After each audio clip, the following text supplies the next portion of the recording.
Hey guys, good morning. How we doing? Mr. Kavanaugh here on this dreary, cold Monday. I'm going to continue going on through some of the notes that I'm going to post or have posted over World War II. Sorry, I posted a bunch of notes last week for you to go through, and I went through some of those. So I'm going to post some more and go. I'm going to go through these a little bit just for some clarification and explanation on some of the notes that I provided. Don't forget your timelines are due for B2, they're due at the end of the day. And for R4, they are due tomorrow. Don't forget your end of semester assessment is due next week. And wow, next week is the end. It's really the end of the year is next week, next Friday. So moving fast, moving fast. So I want to continue on. We left off, I believe we were talking about Pearl Harbor. So December 7th, 1941, remember that date. December 8th, FDR goes in front of a joint session of Congress, and we get a declaration of war, declaring war on Japan. Germany and Italy, they turn around and declare war on us. Because keep in mind, Germany, Japan, Italy, all members of the Tripartite Pact. Be able to recall FDR's famous line from his speech where he said December 7, 1941, a date, D-A-T-E, which will live in infamy. So we declare war on Japan. We are now going to war. Mobilization is the order of the day, which I will be talking about more in a little bit. Japan, following the attack on Pearl Harbor, Japan now turns its attention to start gobbling up other territories and islands within the Pacific. They go on an island hopping campaign. In Europe, Germany breaks the non-aggression pact they had signed with the Soviets, and Germany invades the Soviet Union. Remember, I touched on this last time, there are going to be two fronts to the war. There's going to be the European front and the Pacific. So, quick side note, we have the 75th anniversary of VE Day just the other day, Victory in Europe. So the 75th anniversary of the end of World War II in Europe, VE Day, Victory in Europe. And so that was just the other day, the 75th anniversary. So 1942, I'm trying to go chronologically here. 1942, I will be touching on a lot about this in class. Well, naturally, I'll be touching on a lot of this deeper in class. So this is no way to cover this important material, especially World War II. So my apologies. Hopefully, by you going through this and listening and reading, it will spark a deeper interest in you to further your research on World War II or specific aspects of World War II. Like this, 1942, we have what's called the Wannsee Conference in Wannsee, Germany, if you will. It's a suburb of Berlin, right outside of Berlin. And I've posted a picture of the house where high-ranking Nazi officials met to discuss what they termed the Jewish question. I have a link also for more information on the Wannsee Conference and what it led to. At this conference, let me back up a little bit. As Nazi Germany was moving into other countries, beginning with Poland, they were rounding up Jews and other individuals and other ethnic groups, the mentally retarded, homosexuals. Well, the term that they would use is called the undesirables. And they would have mass pits, mass graves, and they would just shoot or machine gun these individuals into these mass pits, these undesirables that they were looking to exterminate, especially the Jews. But in their mindset, these Nazis, it was taking too long. We are not doing it fast enough. Production, in their view, in their warped worldview, from a business standpoint, where we're not maximizing profits, if you will. We're not killing enough fast enough. So they had this conference, and at the conference, in this meeting, they come up with what they term as the final solution for the Jewish question. And so they're going to start constructing these camps throughout Germany and parts of Europe. Different types of camps, labor camps, death camps. With the infamous, as you know, is going to be Auschwitz, which we'll talk more about that later. So at this conference, the Wannsee Conference, they come up with the final solution to the Jewish question. Quick sidebar. I know many of you have been to DC for a variety of events. If you go back to DC again, you need to go to the Holocaust Museum. It's one of the most influential and moving places you'll ever visit, unless you get to go to Poland or other places throughout Europe and actually visit these camps. But next time you're in DC, you need to go to the Holocaust Museum. So we have the Wannsee Conference in Germany, where high-ranking Nazi officials, SS officials, it's like a board meeting at this conference. There's actually a very interesting, I think it was HBO, did just a little movie on this, and the whole movie focused on this meeting, this room of Nazi officials, and them coming up with what would lead to the Holocaust, what we know as the Holocaust. So at this meeting, the Wannsee Conference, you should look at it further. I've established a link for you to go and research it. So the conference, the Wannsee Conference, America is mobilizing and will get involved in the war. The first place we've decided to get involved in the war is going to be our focus more on the European theater. We will be getting involved in the Pacific. Really one of the first big places we're going to get involved in the Pacific is going to come at Guadalcanal, a very famous battle for the United States Marines and the 1st Marine Division. But our focus really is going to be on the European theater. We eventually move into the first place we're going to get heavily engaged is going to be North Africa, Operation Torch. Right out of the gate, we get creamed. We do. By the Africa Corps, the Nazi Africa Corps, and the Italians. We get our hats handed to us under Eisenhower, General Eisenhower. Eisenhower realizes, you know what, we need to get these guys motivated. They're not ready to fight. So Eisenhower calls in individual he knows from West Point days, a gentleman by the name of George Patton. And Patton comes in. If you know anything about George Patton, which I should have had a picture of Patton in the notes, which I don't, Patton is a very spit and polish, highly motivated officer, very fanatical officer. I'll just say that. He is highly motivated as a military officer. So Patton and other officers will come in, and we get our stuff together in North Africa, and along with British forces and other Allied forces, we rally and we defeat Field Marshal Rommel and the Africa Corps, pushing the Nazis back out of North Africa. And then now it's on to jumping in with the 82nd Airborne and other airborne forces, jumping into Sicily, and then making our way up the boot of Italy, fighting the Italian forces, which will eventually surrender, and then German forces moving up the boot of Italy. So we're going to move into Italy, 1943, Anzio, Rome, finally secure Rome around 1944.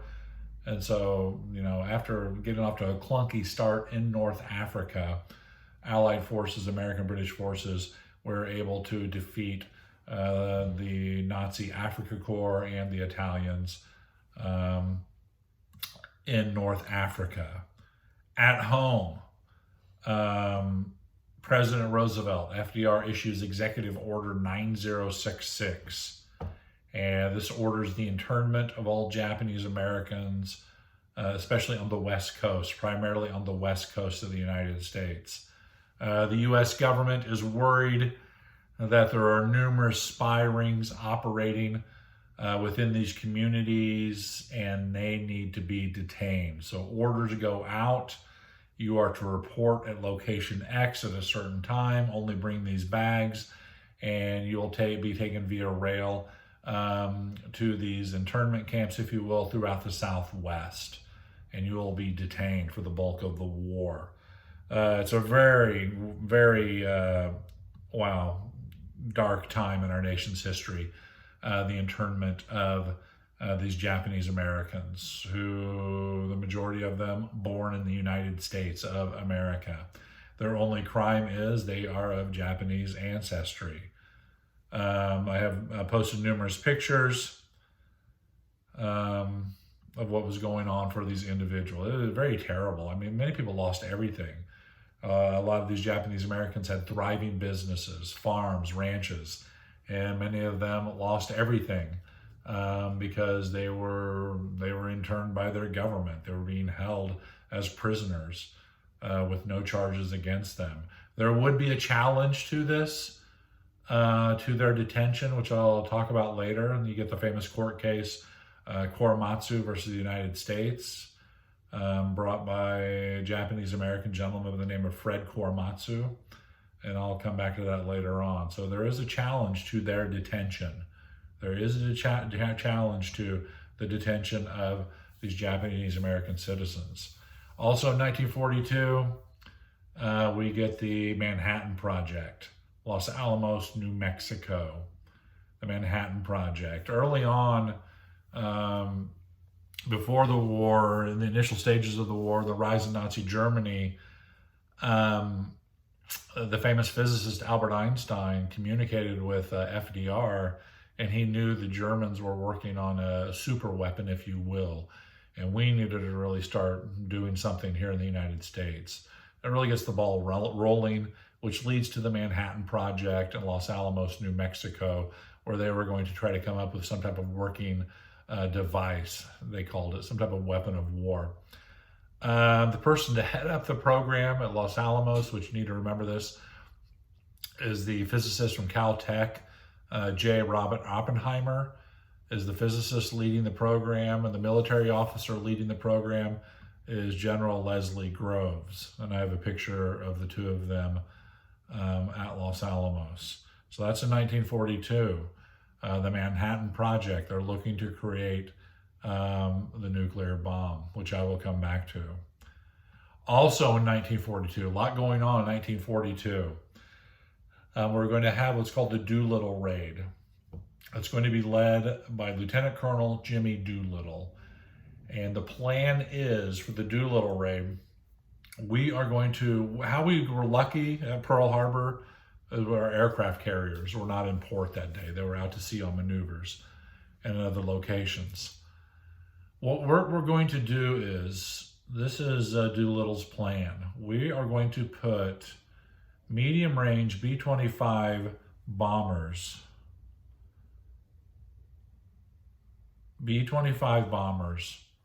aboard aircraft carriers, and we are going to steam as close as we can to Japan without being detected, which is very unique. These bombers are not designed to go off of aircraft carriers. So the flight crews have to spend time in Florida practicing on a mock-up painted aircraft carrier deck. We all know what an aircraft carrier is, right? It's like a floating runway. The nickname's a flat top.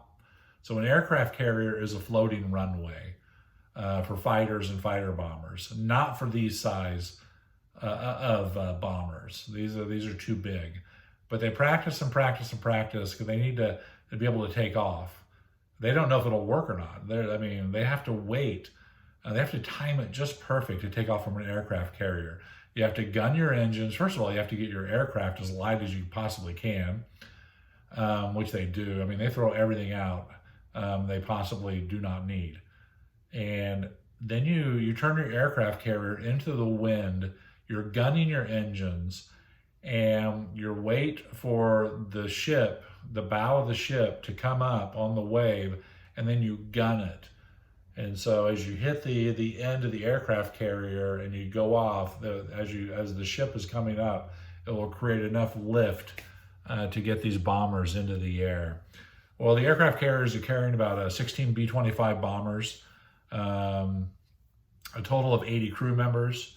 And so the goal is to fly over Japan, bomb Tokyo and other targets, and then fly on to friendly held territory in China or the Soviet Union. So that's the plan. They need to get close enough to be able to fly to Japan, bomb them, and have enough fuel to make it to Japan. Well, the problem was they were spotted early. They weren't even close to the location they needed to be at. And they were spotted by a Japanese vessel. So do we launch or not? Because if we launch from back here, we may not have enough fuel to get all the way to China. We'll have enough fuel to get to Japan, but we may not have enough fuel to fly on. So this is a huge risk. They go ahead and launch the fighter bombers, the bombers, not fighter bombers, the bombers, the B-25s. They launch. They fly over Japan, drop their bombs on Tokyo, other targets, and they move on to try to land, crash land, bail out in China or the Soviet Union, which many of them do make it. 77 survive the mission, and they lose the others. The impact, though, it doesn't decimate Japan. It does, they do suffer some casualties and damage. But the big thing is, though, the impact of the Doolittle raid, it made Japan rethink their defenses, because they thought Japan was untouchable. Now they realize they're not. So they need to pull some defenses back from these outer islands back for this defense of mainland Japan, which is going to weaken these outer defenses or territory that they have already taken.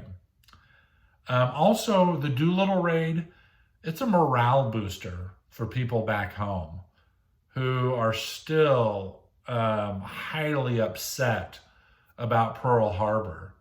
And now you get these news flashes. You're walking down the street in New York City, you see the news tickers scrolling around the building. American bombers bomb Tokyo. It's like a huge morale booster. It is a huge morale booster for Americans back home. That's the big impact of the Doolittle raid.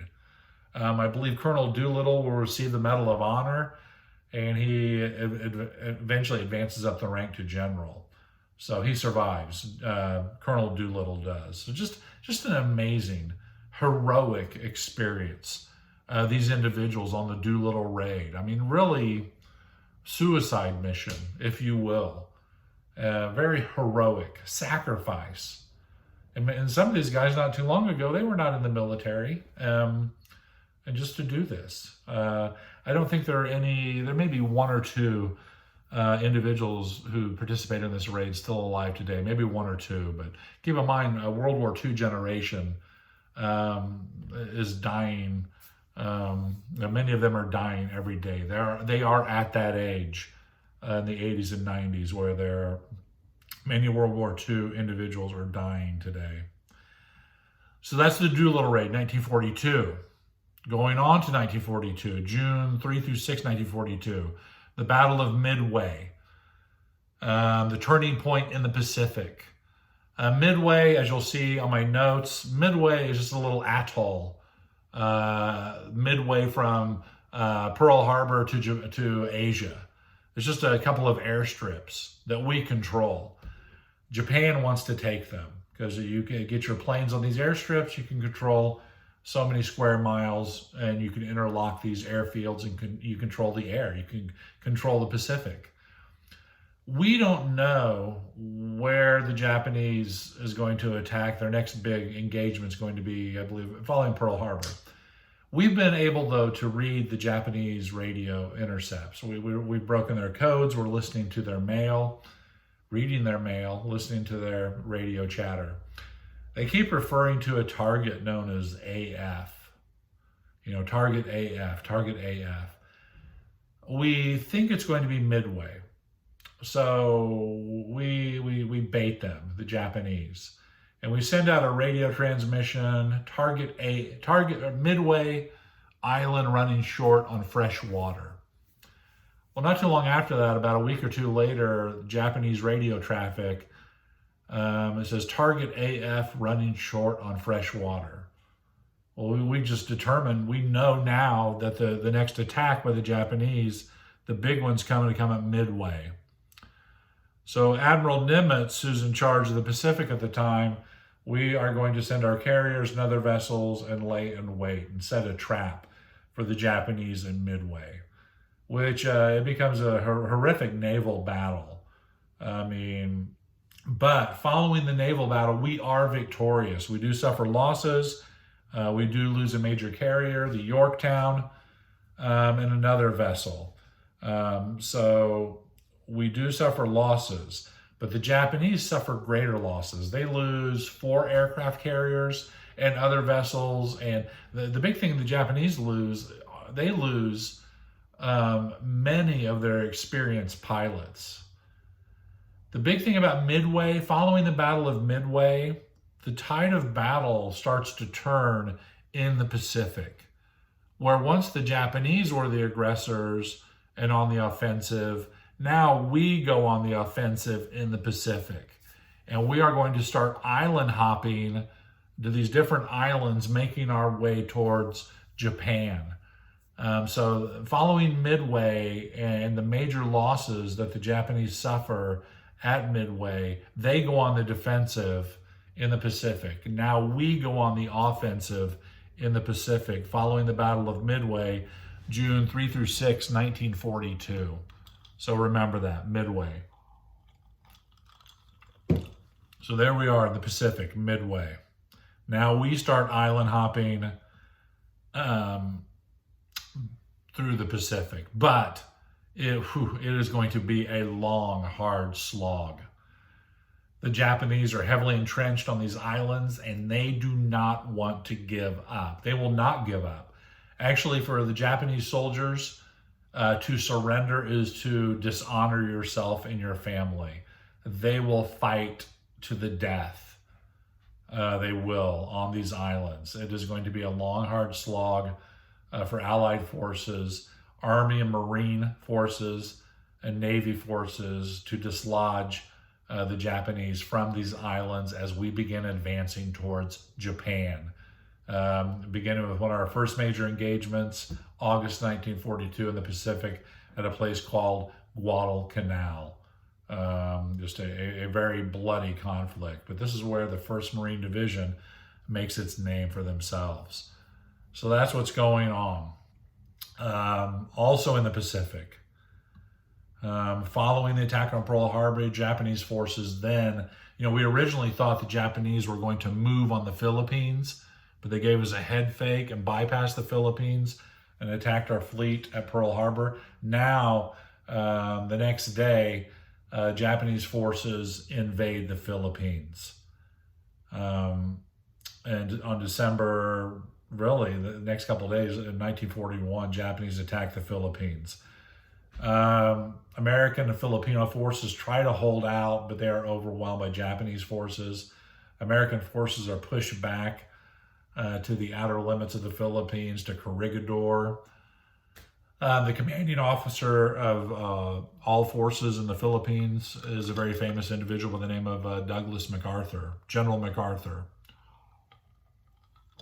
I mentioned his name going all the way back, talking about the bonus army during the Great Depression.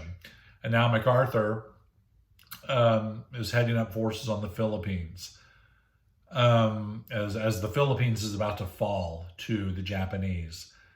President Roosevelt does not want General MacArthur captured by the Japanese.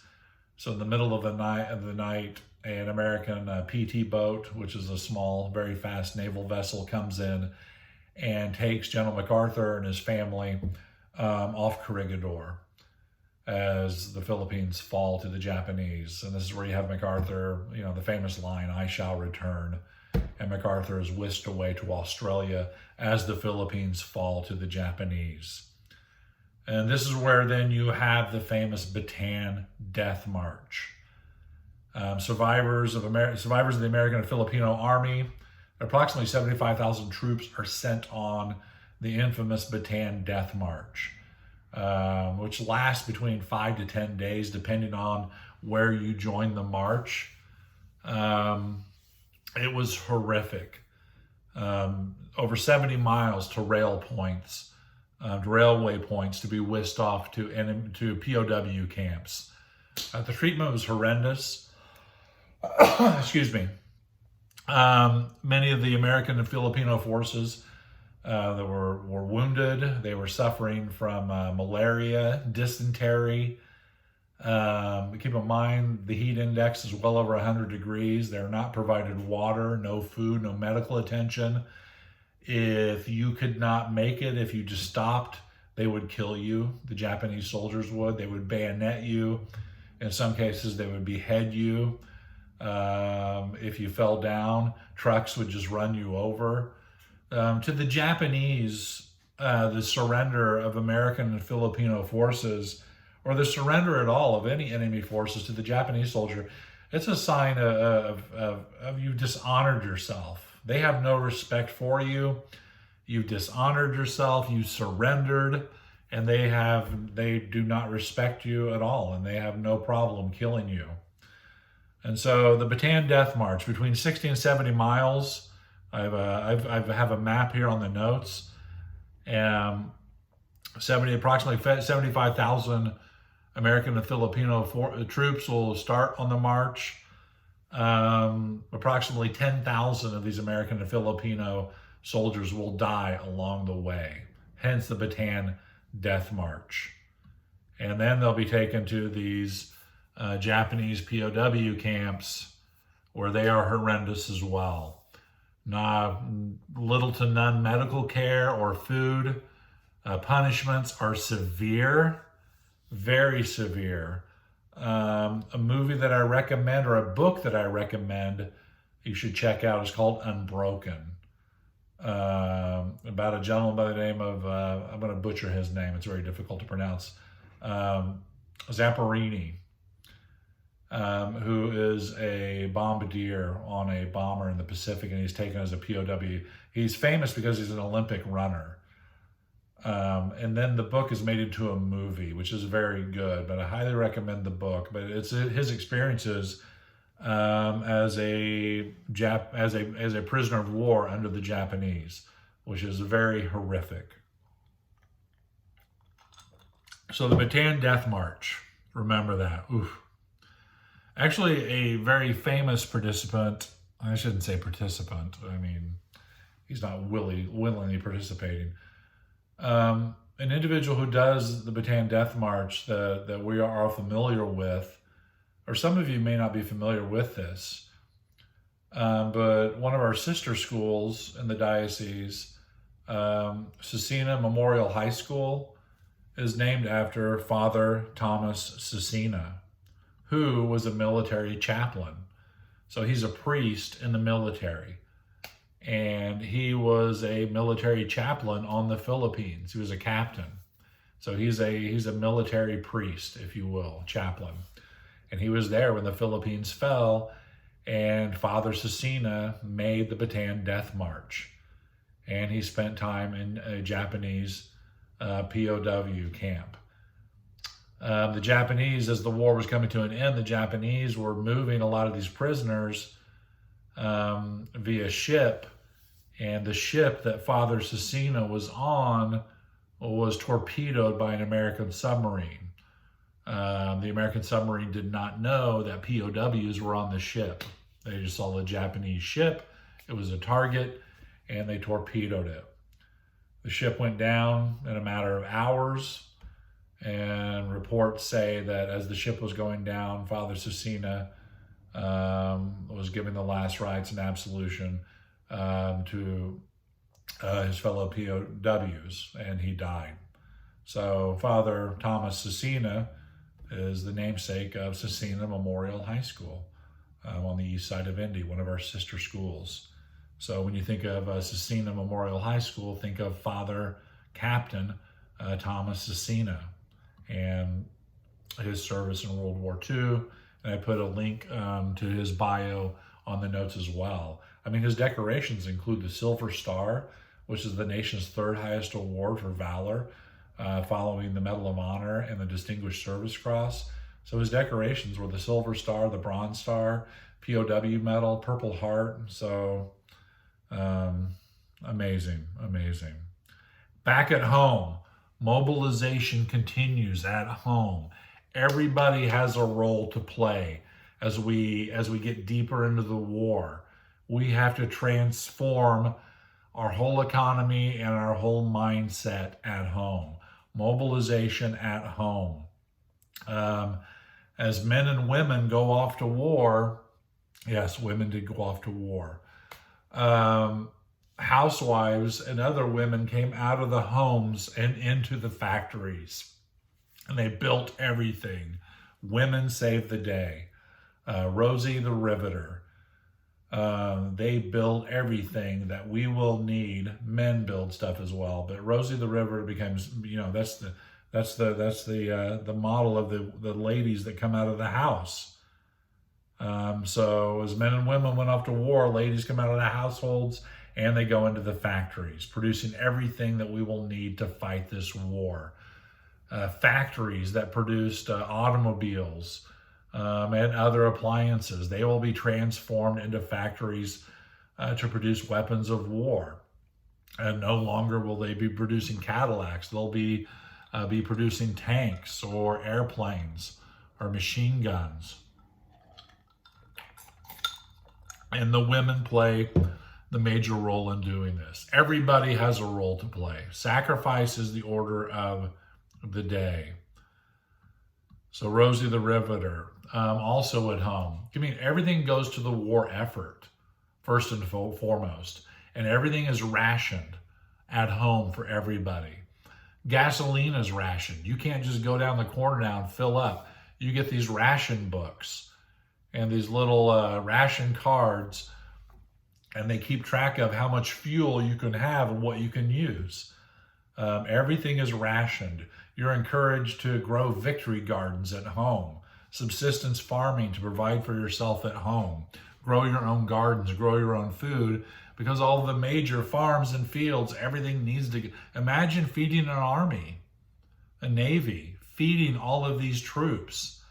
My grandfather, during the war, he had a hatchery, chickens, thousands of chickens, all of these eggs.